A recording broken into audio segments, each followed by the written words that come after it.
자, 신뢰도는 우리가 이제 반복 측정을 합니다. 반복 측정 시 도구 또는 측정 도구 척도라고 하는데요.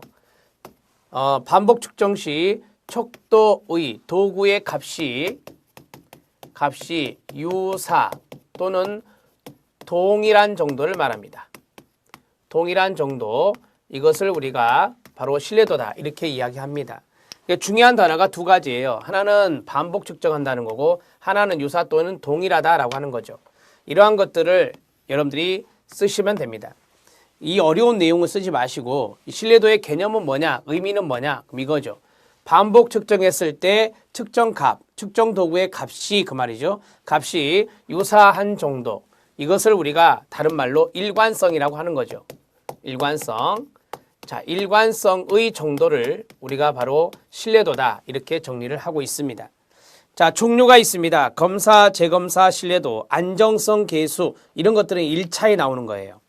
자, 동일한 사람에게 동일한 설문지를 서로 다른 시기에 2번 실시한 검사 점수들의 상관계수를 우리가 안정성 계수라 하고요. 시간에 따른 안정성을 나타내기 때문에 안정성 계수라고 합니다.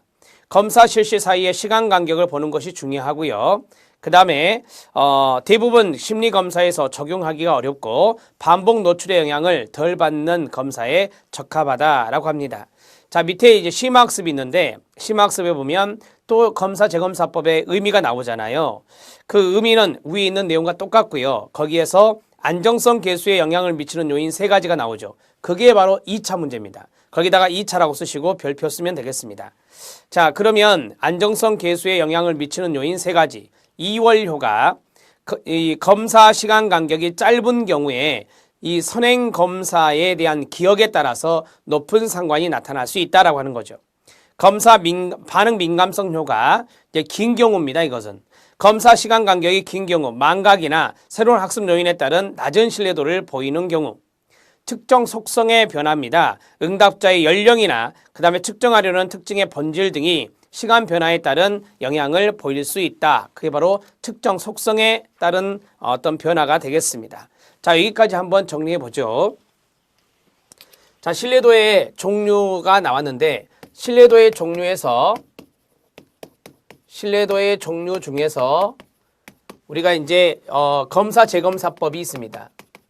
검사 재검사법, 이걸 먼저 하려고 해요. 검사 재검사법은 안정성 계수를 알아본다 그랬어요. 상관계수를 안정성 계수라고 합니다. 안정성 계수는 우리가 앞에 상관계수라고 했으니까 마이너스 1에서 플러스 1 값을 갖는다 이렇게 보시면 돼요. 그래서 안정성 계수는 마이너스 1에서 플러스 1 값, 이것도 1차에 나온 겁니다. 이 안정성 계수가 나왔는데 그러면 안정성 계수에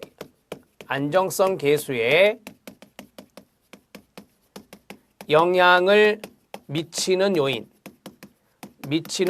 있다. 이렇게 정리하시면 되죠. 자, 첫 번째는 2월 효과가 있다라고 했어요. 2월 효과는 검사 기간의 간격이 짧은 경우입니다.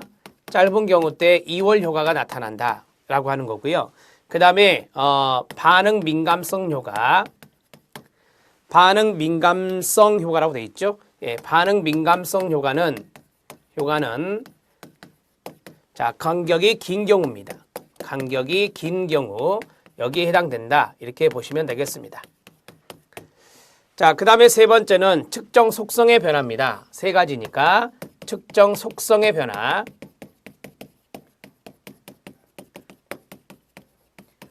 자, 첫 번째는 응답자의 연령이 이제 연령이 달라질 수 있잖아요. 그래서 응답자의 연령이라든지 특정하려는 어떤 속성의 변화 이런 것들이 여기에 들어갈 수 있습니다. 특성의 변화라고 쓸게요. 응답자 연령이나 어떤 특성의 변화 이런 것들이 영향을 줄 수 있다라고 하는 것이죠. 시간적인 간격이 있기 때문에 이러한 현상이 나타나는 거예요. 이렇게 정리하시면 됩니다. 자, 이제 안정성 계수는 됐고, 자, 신뢰도의 종류에서 신뢰도의 종류를 쓰시오 이렇게 나오거든요. 그러면 여러분들이 이거를 쭉 쓰셔야 돼요. 신뢰도의 종류라기보다는 측정 방법이다 이렇게 말을 하거든요. 신뢰도의 측정 방법 이렇게. 그러면 첫 번째는 검사, 테스트, 재검사, 리테스트 법이다 이렇게 정리가 되죠. 자, 이거는 이제 간단하게 제가 개념을 쭉 쓰고 그 다음으로 넘어가려고 합니다. 우리가 이제 검사, 재검사법은 동일한 사람에게, 똑같은 사람에게 동일한 측정 도구입니다. 동일한 측정 도구를 활용해서 자, 검사한 후에 최초 검사 후 시간 간격을 두고 다시 검사하는 방법입니다. 다시 검사하는 방법. 이것을 우리가 바로 검사 재검사법의 개념이라고 그래요. 이 정도만 쓰면 점수 받을 수 있습니다. 자, 넘어가겠습니다. 두 번째는 동형검사 신뢰도, 동등성 계수 또는 동형성 계수라고 하는데요. 이미 신뢰성이 입증된 유사한 검사 점수와의 상관계수를 검토하는 것이다. 그러요. 두 검사의 동등성 정도를 나타낸다는 점에서 동등성 계수, 동형성 계수라고 합니다. 시간과 반응의 안정성을 모두 포함하는 좋은 신뢰도 측정법인데요. 동형검사 개발 시 대등한 검사인지가 중요한 부분입니다. 유사한 도구를 하나 더 만드는 거예요. 쉽게 말하면. 자, 검사, 재검사 신뢰도보다는 널리 이용할 수 있지만 대부분 검사에서 쉽게 이용하기 어려운데 이는 동등한 검사를 구하거나 제작하기가 어렵기 때문입니다. 자, 그러면 동형검사법에 대해서 쓰겠습니다. 2번 동형검사법. 자, 동형검사법은 동등성 계수다. 이건 참고하셔도 됩니다. 동형검사법은 무엇입니까? 네, 측정 도구와 유사한 도구를 개발합니다. 유사한 도구를 개발하여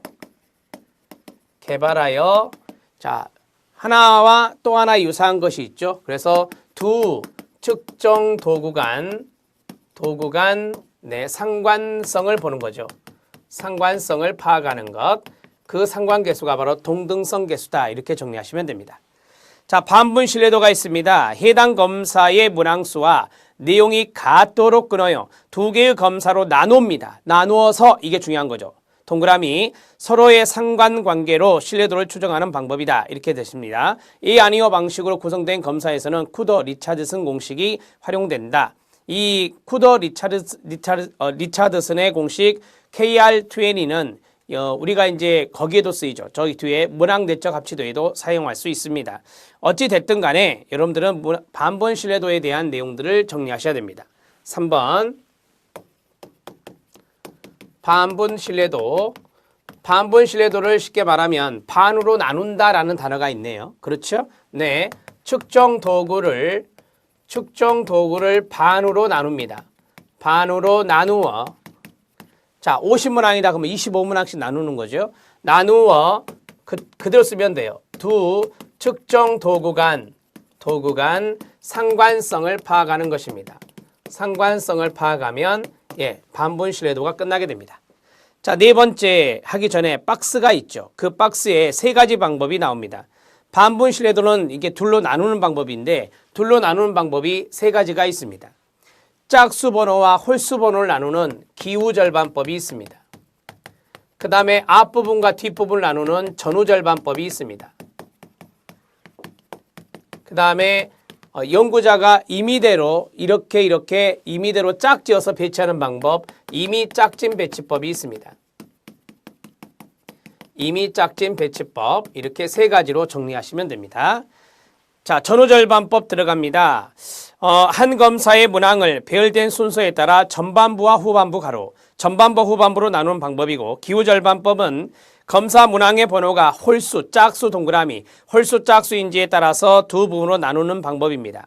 짝진 임의 배치법은 각 문항의 난이도, 문항 점수 간의 상관계수를 산출하고 이 두 통계치를 좌표축으로 삼포도를 작성하여 삼포도에서 서로 가까이 있는 두 문항끼리 짝을 지은 다음 각 짝에서 한 문항씩 임의로 선택해서 검사를 양분하는 겁니다. 그러니까 이 두 가지가 짝이 지어졌다 그러면 나누고, 둘이 짝이 지었다 그럼 나눠지는 거죠. 그래서 서로 이 도구가 유사하게 만들어지는 겁니다. 이걸 가장 많이 쓴다 하죠. 임의 짝진 배치법 또는 짝진 임의 배치법이라고 합니다. 자, 여기 있는 내용들도 이제 2차에 나온 겁니다. 2차 시험에 출제가 된 거고요. 나중에 2차 실기 이론에서 제가 이걸 또 판서로 정리해 드릴 겁니다. 네 번째 문항 내적 합치도 내적 일관성 방법이다 라고 하는 것이죠. 자, 네 번째는 여기다 쓰겠습니다. 네 번째는 문항 내적 합치도 또는 내적 일관성 방법이라 합니다. 내적 일관성 방법이라고 하죠. 문항 내적 합치도나 내적 일관성 방법 같은 경우는 크론바흐 알파 계수를 봅니다. 크론바흐 알파 계수를 보는 거죠. 통계치로 알아보는 것입니다. 자, 문항이 3개 이상의 보기, 다수의 문항으로 구성된 검사 점수, 5점이나 7점 등의 크론바흐 알파 계수를 활용해서 하는 것입니다. 자, 문항 내적 합치도는 다수의 문항으로 구성된 척도, 다수의 문항으로 다시 쓰겠습니다. 다수의 문항으로 된